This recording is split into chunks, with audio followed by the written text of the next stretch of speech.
Morning friend. હવે આપણે ચેપ્ટરમાં આગળ વધીશું, બરાબર? તો અહીંયા આગળ પહેલું ચેપ્ટર જે છે એની અંદર હવે અર્ધવાહકોમાં વિદ્યુતનું વહનનો ટોપિક આવે છે. એ ટોપિક કેવી રીતે ક્લિયર કરીશું તો સમજતા જઈએ, ધ્યાન આપતા જજો. હવે બકા અર્ધવાહકોમાં વિદ્યુતનું વહન સમજવું હોય તો અર્ધવાહકો સમજીએ એના પહેલાં કોઈ પણ પદાર્થ માટે વિદ્યુતના વહનની વાત કે જેની અંદર પટ સિદ્ધાંત શું છે તો એ કાલે થોડી ચર્ચા કરી હતી. આજે હું થોડી બેઝિક ચર્ચા અહીંયા આગળ કરી દઉં છું, ધ્યાન આપજો બકા. પટ સિદ્ધાંતની અંદર એવી વાત આવે છે કે ભાઈ નીચે જે એક વિસ્તાર એવો બતાવે, પટ એટલે વિસ્તાર કે જે આપણે સંયોજકતા પટ કહીશું, અને ઉપરનો જે વિસ્તાર છે કે જેને આપણે વાહકતા પટ કહીશું. અને આ બંને વચ્ચેનો જે ગેપ છે એને એનર્જી ગેપ કહેવાય છે, ઈજી એનર્જી ગેપ, ઓકે, જેને શક્તિ ગેપ પણ કહીશું. હવે આ જે વાત કરી એ પ્રમાણે હું દર્શાવું, થોડું ધ્યાન આપજો બેટા. સંયોજકતા પટ ને એની સાથે વાહકતા પટ એ મિશ્ર થઈ જાય તો આ પ્રકારના પદાર્થો સુવાહક કહેવાય. કેવા કહેવાય? સુવાહકો. કેમ? કારણ કે ઇલેક્ટ્રોન સંયોજકતા પટમાંથી સરળતાથી વાહકતા પટમાં કૂદાવી શકાય છે, અને મોટાભાગના ઇલેક્ટ્રોન સંયોજકતા પટમાંથી વાહકતા પટમાં જતા રહે તેનો મતલબ સરળતાથી વિદ્યુતનું વહન કરી શકે છે. ચલો, પટ સિદ્ધાંતની અંદર જ બીજી વાત સમજીએ કે ભાઈ સંયોજકતા પટ અને આ વાહકતા. સંયોજકતા પટથી વાહકતા પટ ઘણી દૂર છે, ઓકે, અને જો ઘણા દૂર હોય તો એનર્જી ગેપ ઘણો બધો વધારે છે. અને જો એનર્જી ગેપ ઘણો બધો વધારે હોય તો આનો મતલબ કે ઇલેક્ટ્રોન સરળતાથી સંયોજકતા પટમાંથી વાહકતા પટમાં કૂદાવી શકાતા નથી. તેથી આવા પ્રકારના પદાર્થો અવાહકો છે. અને છેલ્લી વાત એવી કરીએ છીએ કે સંયોજકતા પટ અને વાહકતા પટ બંને થોડા નજીક હોય અને એમના વચ્ચેનો એનર્જી ગેપ ઓછો હોય, તેના કારણે કેટલાક ઇલેક્ટ્રોન સંયોજકતા પટમાંથી વાહકતા પટમાં લઈ જઈ શકાય. તો આ પ્રકારના પદાર્થો અર્ધવાહકો છે. તો પટ સિદ્ધાંતના આધારે વિદ્યુતના વહનની જે ચર્ચા કરી એ વાત મગજમાં બેઠી બકા.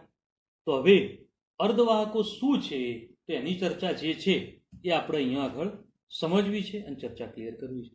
તો પટ સિદ્ધાંતના આધારે જે વાત કરીએ જ પહેલી કરીશું કે અર્ધવાહકોમાં સંયોજકતા પટ અને વાહકતા પટ વચ્ચે જગ્યા ઓછી હોય છે, તેથી ઇલેક્ટ્રોન સંયોજકતા પટમાંથી વાહકતા પટમાં કૂદાવી શકાય છે. આજ વાત ફરતી દોરું કે ભાઈ આ સંયોજકતા પટ, ઓકે, અને એના પછી ઉપર આવે વાહકતા પટ.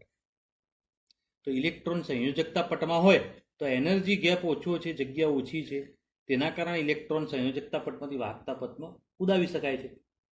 જો ઇલેક્ટ્રોન વાહકતા પટમાં આ રીતે લઈ જઈ શકાતા હોય તો કેટલાક ઇલેક્ટ્રોન વાહકતા પટમાં જાય તો વિદ્યુતનું વહન કરી શકે છે. તો આવા પ્રકારના પદાર્થો થોડી વાહકતા દર્શાવે છે, તેથી તે પદાર્થોને આપણે અર્ધવાહકો તરીકે ઓળખીશું. આવા અર્ધવાહકોમાં જો તાપમાન વધે તો વાહકતા વધે. કેમ આવું થાય બેટા? કે તાપમાન વધે ને તો ઇલેક્ટ્રોનનું દોલન વધી જાય, અને દોલન વધી જાય જેના કારણે ઇલેક્ટ્રોન સરળતાથી સંયોજકતા પટમાંથી વાહકતા પટમાં જઈ શકે છે. તેના કારણે શું થશે બેટા? ઇલેક્ટ્રોન સરળતાથી જો વાહકતા પટમાં કૂદાઈ શકાતા હોય તો વાહકતામાં વધારો થાય છે. તો મતલબ કે સામાન્ય રીતે આ પ્રકારના પદાર્થો અર્ધવાહકો છે. તો અર્ધવાહકો સામાન્ય તાપમાને વિદ્યુતનું વહન ઓછું કરે છે, પણ જો તાપમાન વધે તો તાપમાન વધતા વાહકતામાં વધારો થાય છે. અને જો તાપમાન વધે તો વાહકતા વધે, તો આના કારણે શું ક્લિયર કર્યું બગા કે ભાઈ અર્ધવાહકો, આવા અર્ધવાહકોની અંદર આપણે સિલિકોન અને જર્મેનિયમનો સમાવેશ કરીશું કે જે સારા એવા અર્ધવાહકો તરીકે ઓળખવામાં આવે છે. જે અર્ધવાહકોને આપણે આંતરિક અર્ધવાહકો પણ કહીશું. તો કયા અર્ધવાહકો છે? આંતરિક અર્ધવાહકો. તો સિલિકોન અને જર્મેનિયમ જેવા અર્ધવાહકો જે છે તે આંતરિક અર્ધવાહકો તરીકે ઓળખવામાં આવે છે. આવા અર્ધવાહકો ઉદ્યોગોની અંદર અને વિદ્યુતના વાહક પદાર્થો બનાવવા માટે તે ખૂબ જ ઉપયોગી છે. હવે આવા પ્રકારના અર્ધવાહકો જેવા કે સિલિકોન અને જર્મેનિયમ, જેમાં થોડા પ્રમાણમાં જો બીજે કોઈ તત્વોની અશુદ્ધિ ઉમેરી દેવામાં આવે તો તેની વાહકતામાં જરૂરિયાત પ્રમાણે વધારો કરી શકાય છે. તો આવા સિલિકોન અને જર્મેનિયમમાં બીજા કેટલાક તત્વો તમે ઉમેરી અને તેની વાહકતામાં જરૂરિયાત પ્રમાણે વધારો કરો તો આ પ્રકારની ક્રિયા, જેને ડોપિંગ તરીકે ઓળખવામાં આવે છે. તો કઈ ક્રિયા તરીકે ઓળખ્યા બકા આપણે? ડોપિંગની ક્રિયા. બરાબર. તો અહીંયા આગળ આવા પ્રકારના ડોપિંગની ક્રિયા જે છે કોણ કરી શકે? તો બીજા તત્વો જે સિલિકોન અને જર્મેનિયમમાં ઉમેરવામાં આવે છે. ઓકે, તો ડોપિંગની ક્રિયા જે છે તો એની અંદર આપણે બે પ્રકારે ડોપિંગ કરીશું. કઈ રીતે? તો ધ્યાન આપજો. સિલિકોન અને જર્મેનિયમ, એની અંદર એક પ્રકારના પદાર્થો એવા ઉમેરી જે ઇલેક્ટ્રોન સમૃદ્ધ છે, જેમાં વધારાના ઇલેક્ટ્રોન પડ્યા છે, અને બીજા એવા પ્રકારના પદાર્થો ઉમેરીએ જે ઇલેક્ટ્રોન ઉણપ ધરાવે છે, મતલબ ઇલેક્ટ્રોન જેમાં ઓછા છે. તો બંને પ્રકારના તત્વો જે છે એ આમાં મિશ્ર કરી અને ડોપિંગ કરી શકાય છે. અને જો આ પ્રકારનું ડોપિંગ થતું હોય તો અહીંયા આગળ જે ક્ષતિ ઉત્પન્ન થઈ એ ઇલેક્ટ્રોન સમૃદ્ધ અને ઇલેક્ટ્રોનની ઉણપ ધરાવતા તત્વોના કારણે ઉત્પન્ન થઈ, તેથી આ પ્રકારની ક્ષતિને ઇલેક્ટ્રોનીય ક્ષતિ તરીકે ઓળખવામાં આવે છે. ઓકે બકા, તો આ ક્ષતિ કઈ રીતે ઓળખીશું? ઇલેક્ટ્રોનીય ક્ષતિ તરીકે ઓળખી શકાય છે. કમ્પ્લીટ. હવે એની અંદર ઇલેક્ટ્રોન સમૃદ્ધ અને ઇલેક્ટ્રોન ઉણપ બે રીતે ચર્ચા કરીએ. તો સૌથી પહેલી ચર્ચા અહીંયા આગળ કરીશું ઇલેક્ટ્રોન સમૃદ્ધ અશુદ્ધિ.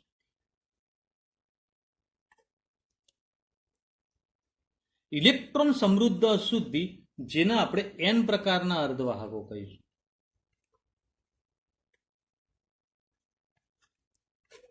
કયા પ્રકારના? n પ્રકારના અર્ધવાહકો. બરોબર. તો હવે આવા n પ્રકારના અર્ધવાહકો કેવી રીતે તૈયાર કરીશું? થિયરિકલ ટોપિક તૈયાર કરવાનો બધા. બરોબર. તો હવે n પ્રકારના અર્ધવાહકો તૈયાર કરવા માટેની ચર્ચા સમજવી છે, ક્લિયર કરવી છે. બરોબર. તો હવે ધ્યાન આપજો કે ભાઈ સિલિકોન અને જર્મેનિયમ આ બેમાંથી ગમે તે એક લઈ લો. એ કયા? તો આવર્ત કોષ્ટકમાં તે સમૂહ 14 ના તત્વો છે. અને સમૂહ 14 ના તત્વો હોય તેની સામાન્ય ઇલેક્ટ્રોન રચના શું થાય? તો NH2NP2. અને જો સામાન્ય ઇલેક્ટ્રોન રચના આવી થાય તો તેના સંયોજકતા કોષમાં કેટલા ઇલેક્ટ્રોન હોય? 4 હોય. તો સંયોજકતા ઇલેક્ટ્રોન 4 છે. તો સંયોજકતા ઇલેક્ટ્રોન કેટલા થયા બકા? 4 થયા. તો તેના સંયોજકતા કોષમાં 4 ઇલેક્ટ્રોન છે એવું આપણે સ્પષ્ટ રીતે ક્લિયર કરી દે. હવે ધ્યાન આપો અને આગળની વાત સમજો કે ભાઈ આવા સિલિકોન અને જર્મેનિયમ જે છે, જેમાં તમે સમૂહ 15 ના તત્વો જેવા કે કયા? તો ફોસ્ફરસ અને આર્સેનિક. સમૂહ 15 ના તત્વો જેવા કે કયા તત્વો બેટા? ફોસ્ફરસ અને આર્સેનિક, કે જેના ઇલેક્ટ્રોન રચના તમે જુઓ NH2NP3. અને જો NH2NP3 હોય તો મતલબ તેના સંયોજકતા કોષમાં કેટલા ઇલેક્ટ્રોન હોય? 5 ઇલેક્ટ્રોન છે. કેટલા ઇલેક્ટ્રોન છે? સંયોજકતા કોષમાં 5 ઇલેક્ટ્રોન છે. અને સંયોજકતા કોષમાં 5 ઇલેક્ટ્રોન હોય તો આવા તત્વોને સમા મિશ્ર કરવાના? સમૂહ 14 ના તત્વો. તો આખી વાત સમજો બતાવે. સિલિકોન અને જર્મેનિયમ સમૂહ 14 ના તત્વો છે. આવર્ત કોષ્ટકમાં સમૂહ 14 ના હોવાના કારણે ઇલેક્ટ્રોન રચના આવી હોય તો સંયોજકતા કોષમાં 4 ઇલેક્ટ્રોન હોય. હવે આ પ્રકારના તત્વો જે છે એ તત્વો માટે આપણે શું કહીશું બકા?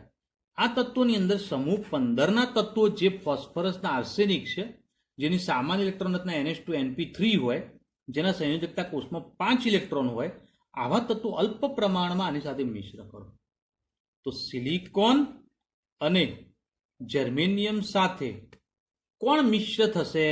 તો ફોસ્ફરસ અને આર્સેનિક. આ બેમાંથી ગમે તે એક મિશ્ર કરવામાં આવે છે. બોલો કમ્પ્લીટ. અને જો એ મિશ્ર કરવામાં આવે તો આ પ્રકારની ક્રિયા થઈ ડોપિંગ કહેવાય.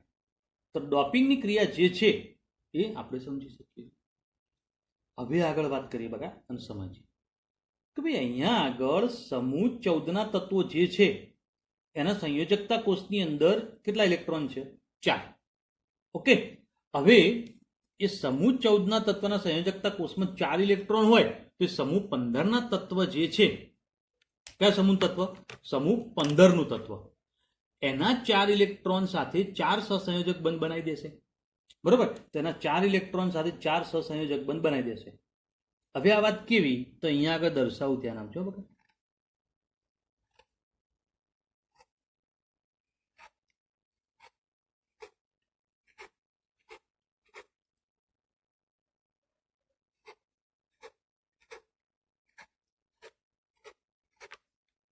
હવે સમજજો અને વાત ક્લિયર કરજો બકા કે આ બધા જે તત્વો છે એ સિલિકોન,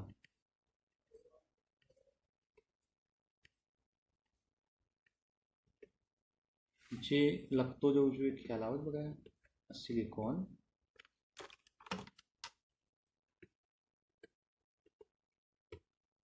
બરોબર. હવે જો સિલિકોનની જેમ વાત કરતા હોઈએ તો સિલિકોન આનો એક ઇલેક્ટ્રોન, આનો પણ એક ઇલેક્ટ્રોન, તો રીતે આની સાથે એક એક ઇલેક્ટ્રોન, તો આ સિલિકોન આની સાથે જોડાઈ જાય તો આ પણ જોડાઈ જશે. તો દરેક સિલિકોન બાજુના સિલિકોન સાથે એક એક ઇલેક્ટ્રોનની ભાગીદારી કરી અને આ રીતે જોડાણ કરી દેશે. તો આપણે આખી ચર્ચા એ કોના માટે કરી ગયા બગા? તો સિલિકોન માટે. તો સિલિકોન અથવા જર્મેનિયમની રચના આવી હોય.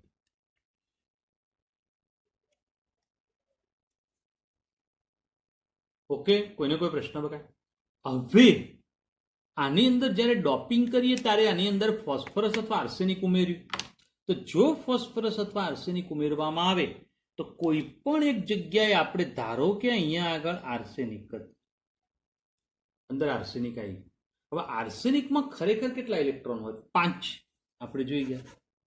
તો જુઓ તમે, હવે આ ઇલેક્ટ્રોન જે છે એમાં સિલિકોનના ઇલેક્ટ્રોન રેડથી અને આર્સેનિકના ઇલેક્ટ્રોન આ રીતે બ્લુથી બતાવી. કમ્પ્લીટ. તો મતલબ આ 4 ઇલેક્ટ્રોન 4 સિલિકોનના અને આ બ્લુ કલરના જે દેખાય છે એ બધા કયા છે? આર્સેનિકના છે. તો આર્સેનિકમાં 5 ઇલેક્ટ્રોન હોય, તો આર્સેનિકનો 5મો ઇલેક્ટ્રોન જે છે એ અહીંયા આગળ કોઈ પણ જગ્યાએ પડ્યો રહેશે અંદર. જુઓ તમે, અને આવો ઇલેક્ટ્રોન વધારાનો પડ્યો રહે જે બાજુના ભાગમાં વિસ્થાનીકૃત થઈ જાય છે. બરોબર, અને આ વિસ્થાનીકૃત ઇલેક્ટ્રોન ડોપ કરે છે અને જેના કારણે આવો ઇલેક્ટ્રોન પડ્યો રહ્યો તો સિલિકોન અથવા જર્મેનિયમની વાહકતામાં વધારો કરે. તો ડોપિંગ કોણે કર્યું? 5મા ઇલેક્ટ્રોન. અને 5મા ઇલેક્ટ્રોનના કારણે ડોપિંગ થયું તો એના કારણે શું થયું? સિલિકોન અને જર્મેનિયમની વાહકતામાં વધારો થઈ ગયો. કમ્પ્લીટ બગા બોલાય.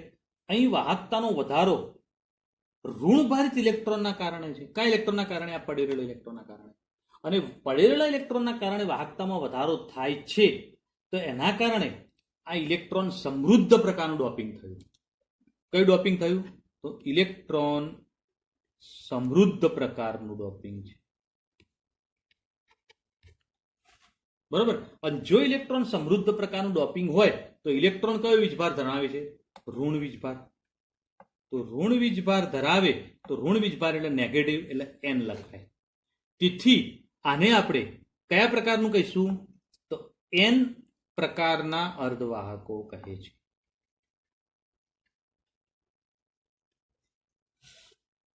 બોલો, N પ્રકારના અર્ધવાહકોની મેં જે ચર્ચા કરી એમાં કોઈને કોઈ પ્રશ્ન બગા? તો આ બાબત ધ્યાન રાખજો. ઓકે, તો અહીંયા આગળ આ N પ્રકારના નેગેટિવ ટાઈપના અર્ધવાહકો તરીકે ઓળખાય તો નેગેટિવ ટાઈપ એટલે N પ્રકાર. બરોબર. તો આપણે જે ચર્ચા કરી ગયા એ કોના માટે કરી ગયા બકા? ઇલેક્ટ્રોન સમૃદ્ધ અશુદ્ધિ માટે. બરોબર. તો સીધી વાત છે કે આની અંદર આ રીતે ઉમેરો કરવામાં આવે તો ઇલેક્ટ્રોન સમૃદ્ધ પ્રકારના અર્ધવાહકો બની જાય. હવે બીજા પ્રકારના અર્ધવાહકો આપણે જે સમજવા છે એમાં ઇલેક્ટ્રોનની ઉણપ ધરાવતા અર્ધવાહકો વિશે ચર્ચા કરીશું. તો અહીંયા આગળ ચર્ચા કરીએ બકા ઇલેક્ટ્રોનની ઉણપ ધરાવતા અર્ધવાહકો.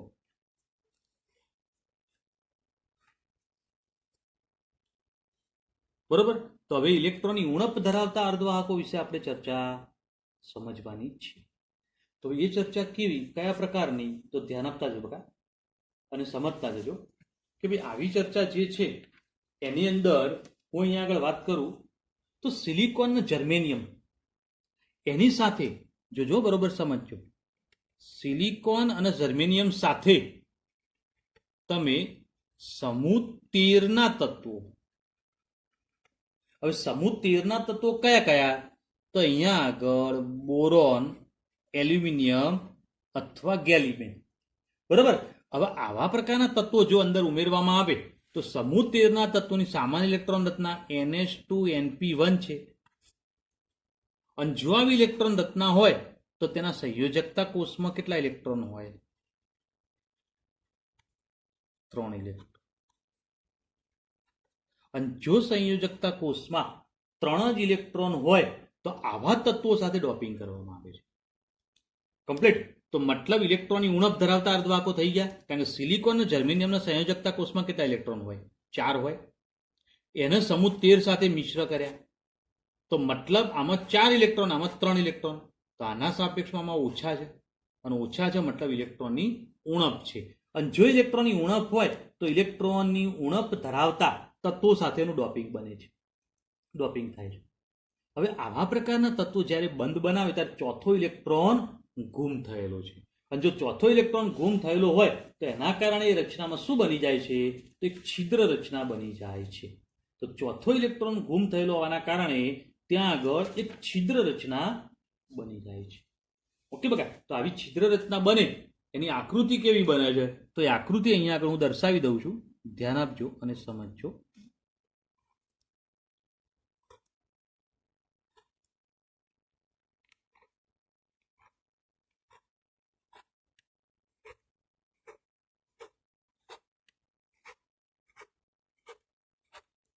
હવે વચ્ચે કોઈ જગ્યાએ એક જગ્યાએ આપણે અહીંયા આગળ તત્વ જે છે એ લઈ લઈએ બોરોન.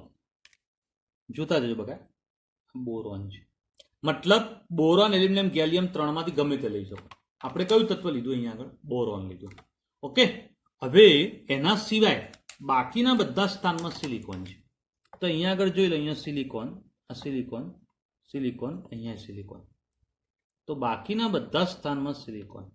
હવે આ બાજુની રચના જે દર્શાવી બેટા એની અંદર જે બંધ બન્યા એવા ને એવા જ બંધ અહીંયા પણ બને છે. ફક્ત બોરોનની આજુબાજુના બંધ હાલ નહીં બતાવવા, એ સમજવાના છે. ઓકે. તો બાકી બધી જગ્યાએ સિલિકોન જેટલા બંધ બનાયા એ બધા બંધ આપણે સમજી લેવા છે, ફક્ત બોરોનની આજુબાજુના નહીં.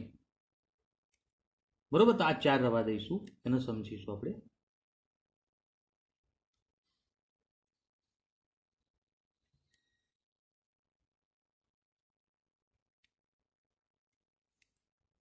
બોલો, બધા દર્શાવી દીધા. હવે બોરોનની આજુબાજુમાં જુઓ તમે, બોરોન પાસે કેટલા ઇલેક્ટ્રોન છે મને કહો. બોરોન પાસે 3 જ ઇલેક્ટ્રોન છે, કારણ કે આપણે બોલ્યા સમૂહ 13નું તત્વ છે, 3 જ ઇલેક્ટ્રોન છે, આપણે સ્પષ્ટ કરી ગયા. તો બોરોન એ 3 ઇલેક્ટ્રોન ધરાવતું હોવાના કારણે અહીંયા આગળ સિલિકોને 1 ઇલેક્ટ્રોન આપ્યો. ઓકે. તો બીજો ઇલેક્ટ્રોન કોણ આપે છે, બોરોન આપે છે. કમ્પ્લીટ. તો આ બોરોનનો ઇલેક્ટ્રોન છે, આપણે બ્લુ ભાગથી દર્શાવ્યો. તો અહીંયા આગળ તમે જુઓ, સિલિકોનનો 1 ઇલેક્ટ્રોન આવ્યો, તો બાજુમાં બીજો ઇલેક્ટ્રોન આવે બોરોનનો છે. તો આ બાજુ પણ એવું જ થાય કે ભાઈ સિલિકોન 1 ઇલેક્ટ્રોન આપશે તો બીજો ઇલેક્ટ્રોન 1 બોરોન આપશે. પણ હવે વાત તમે જુઓ કે બોરોનના ઇલેક્ટ્રોન આપવાની કેપેસિટી પૂરી થઈ ગઈ, 3 જ ઇલેક્ટ્રોન આપી શકતા. હવે સિલિકોન જે છે એ પોતાની પાસે હજી પણ 1 ઇલેક્ટ્રોન પડ્યો છે, બરોબર. પણ હવે તમે રચના જુઓ અને સમજો તો સિલિકોન અને બોરોન વચ્ચે ખરેખર 1 ઇલેક્ટ્રોનની ભાગીદારી થવી જોઈએ. અને જો 1 ઇલેક્ટ્રોનની ભાગીદારી થવી જોઈએ પણ એવું ન બન્યું, અને એવું ન બનતા આ જગ્યાએ જગ્યા ખાલી રહી. અને જગ્યા ખાલી રહે તો ત્યાં આગળના ભાગના આપણે ધન છિદ્ર રચના કહીશું. શું કહીશું એને?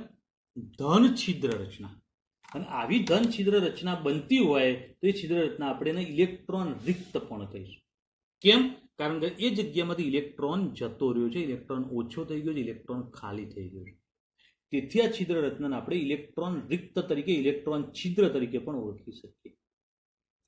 હવે પાડોશમાંથી રહેલા પરમાણુમાંથી ઇલેક્ટ્રોન આવીને આવા છિદ્રોને ભરી દે છે.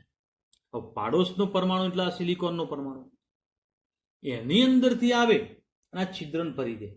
તેથી પોતાના મૂળ સ્થાનમાં ઇલેક્ટ્રોનનું છિદ્ર બનાવે છે. આ છિદ્ર એ બાજુમાંથી આવતો ઇલેક્ટ્રોન ભરી દેશે.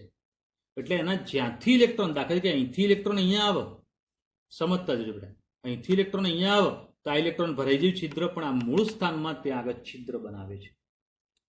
આમ થવાથી એવું દેખાય છે કે ઇલેક્ટ્રોન છિદ્ર નહીં ભરાયેલા ઇલેક્ટ્રોન છિદ્રના વિરુદ્ધ દિશામાં જશે. જુઓ, ધ્યાન આપો. બાજુનો પરમાણુમાંથી ઇલેક્ટ્રોન અહીંયા આવી ગયો, આ ઇલેક્ટ્રોન અહીંથી અહીંયા એટલે છિદ્ર એને ભરી દીધું. હવે છિદ્ર ભર્યું તો અહીંયા છિદ્ર થઈ ગયું. હવે વિચારો કે આખી વાત શું આવી. આમ થવાથી એવું દેખાશે કે ઇલેક્ટ્રોનનું છિદ્ર એટલે ઇલેક્ટ્રોનનું છિદ્ર લાવ્યું, નહીં ભરાયેલા ઇલેક્ટ્રોન છિદ્ર એટલે નહીં ભરાયેલું ઇલેક્ટ્રોન વાળું ભાગ આવ્યો હતો પહેલા, એનાથી વિરુદ્ધ દિશામાં જશે. આનાથી આ વિરુદ્ધ દિશામાં. બરોબર? તો આખી વાક્ય રચના આ રીતે ધ્યાન આપજો અને સમજજો. અને આ રીતે અહીંયા આગળ આપણે આ પ્રમાણે ચર્ચા ક્લિયર કરી ગયા.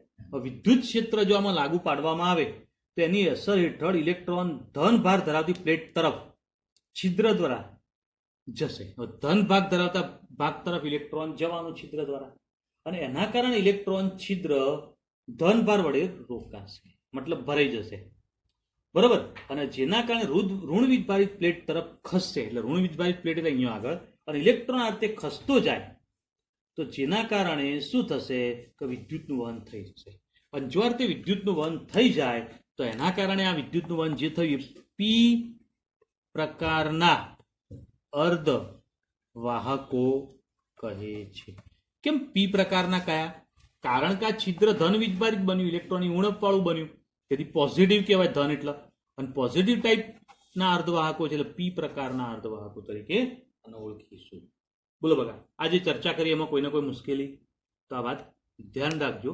હવે જે ચર્ચા કરવી છે એમાં એન અને પી પ્રકારના અર્ધવાહકના અનુપ્રયોગો જ એટલે કે એના ઉપયોગો પણ ઇન્ટરેસ્ટિંગ છે. આપણે એને સમજવાનો ટ્રાય કરીશું, ચર્ચા ક્લિયર કરતા જઈશું. ધ્યાન આપતા જજો બગા.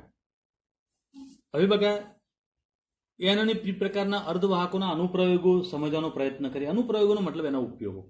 વિવિધ ક્ષેત્રોની અંદર ઉપયોગો થાય છે, અને વિવિધ ક્ષેત્રોમાં તેના ઉપયોગો થતા હોય તો એન અને પી પ્રકારના અર્ધવાહકના ઉપયોગો કેવા તે સમજવાનો પ્રયત્ન કરીએ.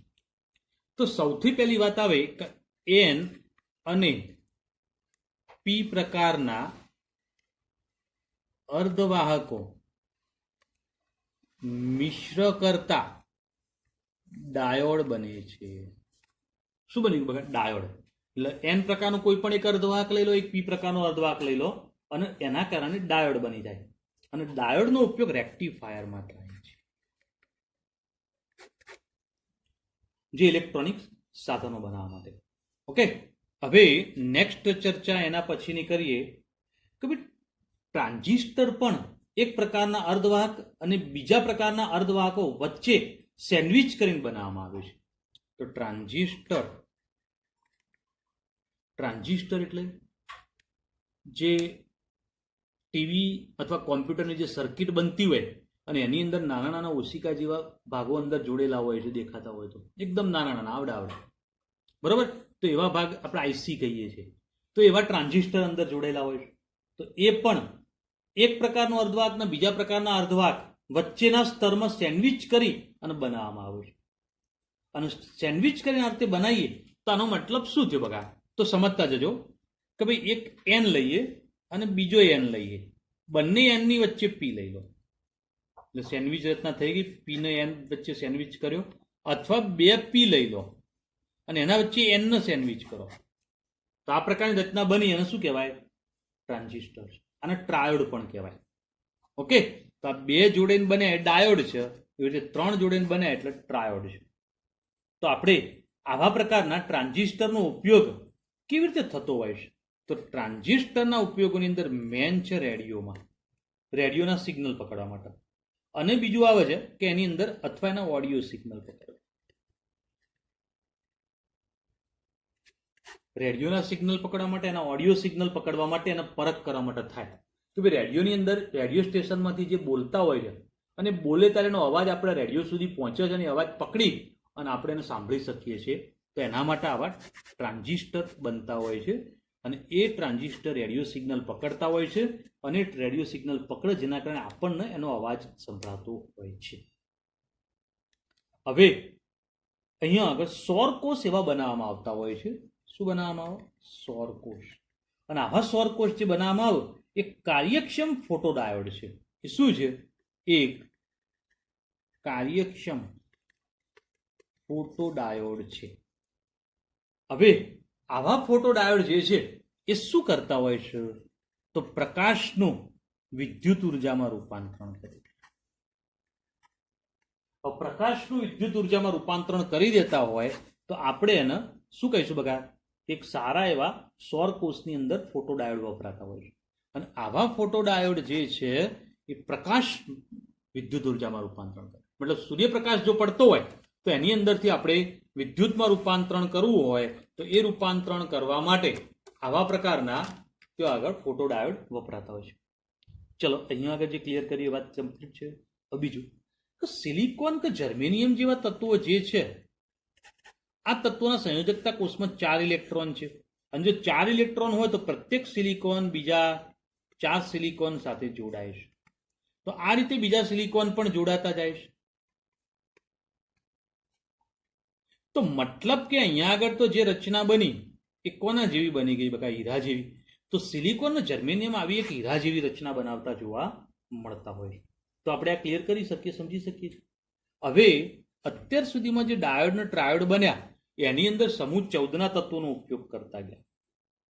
પણ હવે કેટલાક ઘન પદાર્થો એવા પણ બને છે કે જેમાં સમૂહ 13 અને સમૂહ 15ના તત્વોનો મિશ્ર કરી દેવામાં આવે.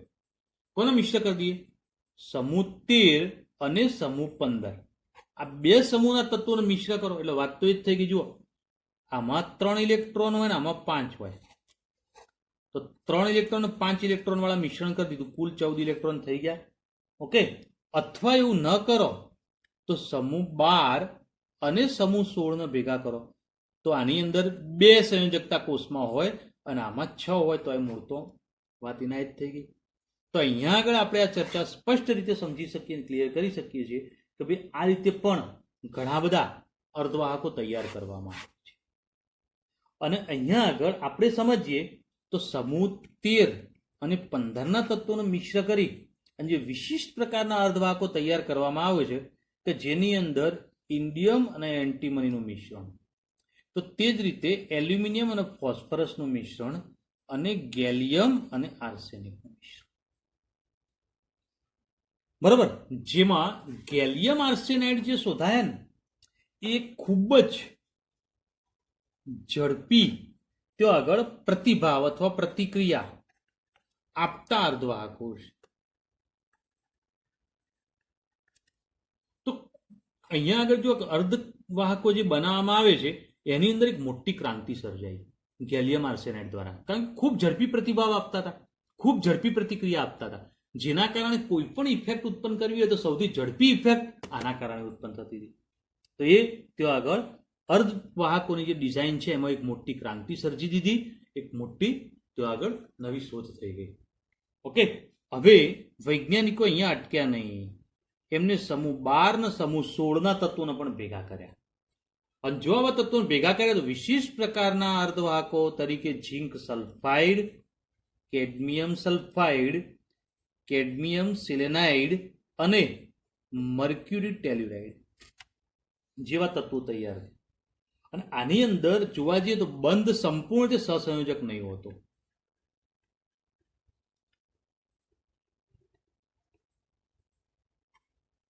બરોબર. અને સંપૂર્ણ સહસંયોજક બંધ નથી તો આવા પ્રકારના આયનિક લાક્ષણિકતાનો આધાર વિદ્યુત ઋણતા ઉપર હોય કે ભાઈ આયનિક લાક્ષણિકતા એમાં હશે કે નહીં હોય. કારણ કે કેટલાક સહસંયોજક પણ છે અને જો કેટલાક સહસંયોજક છે તો બંધ સંપૂર્ણ સહસંયોજક નથી, મતલબ કેટલેક અંશે આયનિક પણ છે.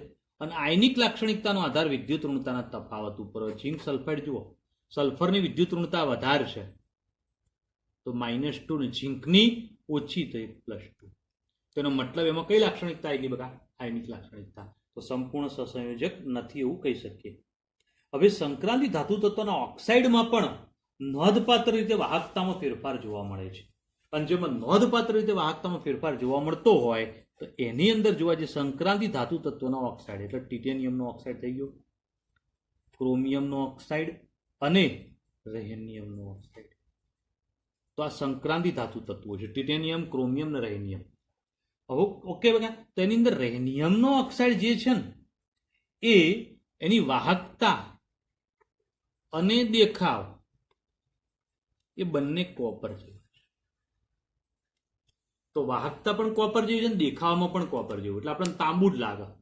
જેના કારણે ચાઇનીઝ વસ્તુઓ જે આવતી હોય છે ઇલેક્ટ્રોનિક્સ, એની જે સર્કિટ છે એની અંદર વાહક તરીકે મોટે ભાગે આ વપરાય, અને જેના કારણે એ સારો પ્રતિભાવ નહીં આપી શકતા. ઘણી વખતે સર્કિટ જલ્દી ખરાબ થઈ જતી હોય છે. બરોબર, તો કોપર વાપર્યું હોય એની જગ્યાએ તો વધુ સારો રિસ્પોન્સ આપી શકે છે. ઓકે બગા, તો આ પોઈન્ટ પણ એક ધ્યાનમાં રાખો. હવે બીજા પ્રકારના કેટલાક ઓક્સાઇડ જોવા મળતા હોય છે કે જેની અંદર વેનેડિયમના ઓક્સાઇડ VO, VO2 અને VO3 અને ટિટેનિયમના ઓક્સાઇડ કે જે TiO3 જે તાપમાન ઉપર આધારિત ધાત્વી અથવા અવાહકનો ગુણધર્મ ધરાવે છે. તો મતલબ એ કેવા છે? તાપમાન ઉપર આધારિત છે અને તેમનો ગુણધર્મ કેવો? ધાત્વીય છે અને કેવા છે? અવાહકતા દર્શાવે છે. કમ્પ્લીટ. તો TiO, CrO2 અને ReO3 જે વાહકતા દર્શાવે છે, ત્રણ વાહક છે. પણ વાહકતાના ગુણધર્મની અંદર રેનિયમનો ઓક્સાઇડ છે ને તો ખૂબ વિશિષ્ટ છે, એની વાહકતા અને દેખાવ બંને કોપર જેવા છે. ઓકે, અને આ જે વેનેડિયમના ઓક્સાઇડ અને ટિટેનિયમના ઓક્સાઇડ એ બધા કેવા? તો એ બધા જ એ પોતે અવાહક છે પણ ધાત્વિક લાક્ષણિકતા દર્શાવતા છે. જ્યારે એક વાત યાદ રાખજો બેટા કે અહીંયા આગળ TiO2 એ અર્ધવાહક તરીકે વર્તે છે. તો અહીંયા આગળ આપણે એની વાહકતાની ચર્ચા કરી ગયા અને સમજી ગયા. તો પોઈન્ટ ક્લિયર કરી દેજો અને સમજી લેજો. બરોબર, તો અહીંયા આગળ આપણે આખી ચર્ચા જે છે એ સમજી ગયા છે. તો વાહકતાનો ટોપિક આખો ક્લિયર થઈ ગયો. હવે જે વાત આવશે ચુંબકીય ગુણધર્મ આવશે. ચુંબકીય ગુણધર્મની ચર્ચા નેક્સ્ટ એપિસોડમાં કરીશું. ઓકે બેટા, ગુડ ડે.